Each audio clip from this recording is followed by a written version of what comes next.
As promised, I am finishing off the planter here, this thin walled planter. People asked me to show a video on how I remove the center part of these planters. So here you go, here's the video itself. This is a little recap of part one, just throwing this white cement on here. Make sure you watch the whole video part one, about how to make these thin walled planters using a sand fill in the middle, cement fill in the middle. And these planters are really easy to make.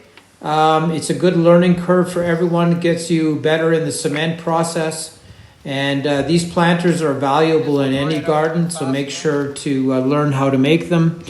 And decorating them can be fun. It's a lot similar. It's very similar to icing a cake or anything like that. So do watch part one. I'm going to put a link in the description below, and you can watch the part one, how to make these skin planters in its entirety. If you want a really smooth finish, you need to use like a really fine sand with even a cement mix will work, but this is very grainy. We want the strength from the rock and the cement.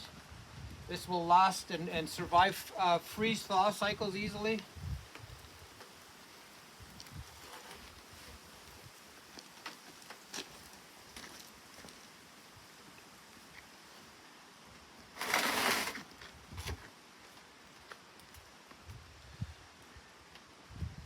Okay, that's part one. Part two. Yeah, I promised some people I would take this cement skin planter apart. So I have 3-to-1 cement on the outside, and I have 10-to-1 on the inside. So by having the different cement PSIs, I can disassemble the inside very easily. So I always like to do that on top of a sand pile. So I'm going to show you guys this white ring that I put around.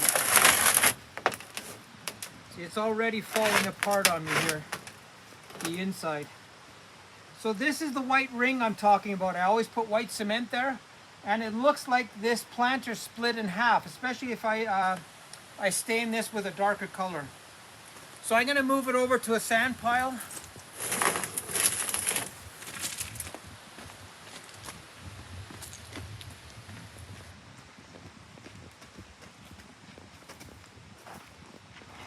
So every time I have these 10-to-1 and 3-to-1 planters, and I don't have any drainage holes that are on purpose.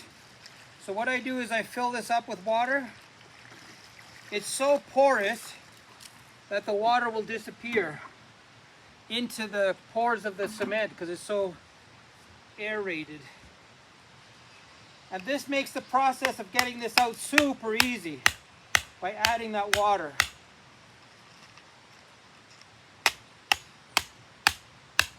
See, all the water's gone? That's how porous this material is.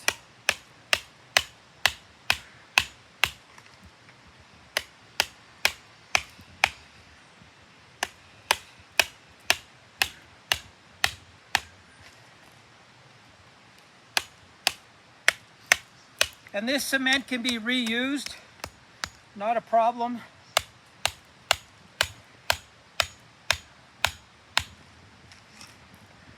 I prefer to use an old wood chisel because it's very soft material. A hard chisel doesn't work the same.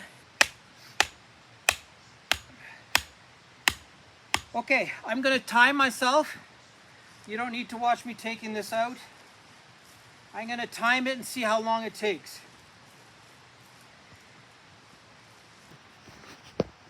Yeah, so all I do is, because the two materials have two different strengths, I just use the outside of the chisel. I can get it really nice and clean. Comes off super easy.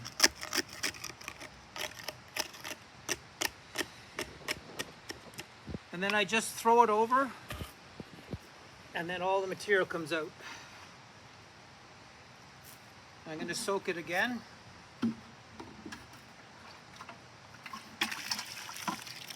Okay, and it continues. Okay, so when I get down to the very bottom, I don't really want to hit it with a hammer. I just do this twisting motion and it all comes out. Because I'm getting right down to the bottom cap, and when you get to that, it releases really easy because there's not much strength. The two different materials are separating each other. And that's how you get to the bottom, is just by twisting the chisel. And everything comes out really easy. Yeah, so here I'm in to the bottom, and I'm going to make a hole in the bottom. We're going to start planting. And if I were to do this again with the cement I used, I would go to 15 to 1 instead of 10 to 1, because it was more than 7 minutes to get all this out. So the next time I would definitely do it in a weaker mix, 15 to 1, maybe a finer sand even. But it worked really well, so we're going to plant this now and get some plants inside here.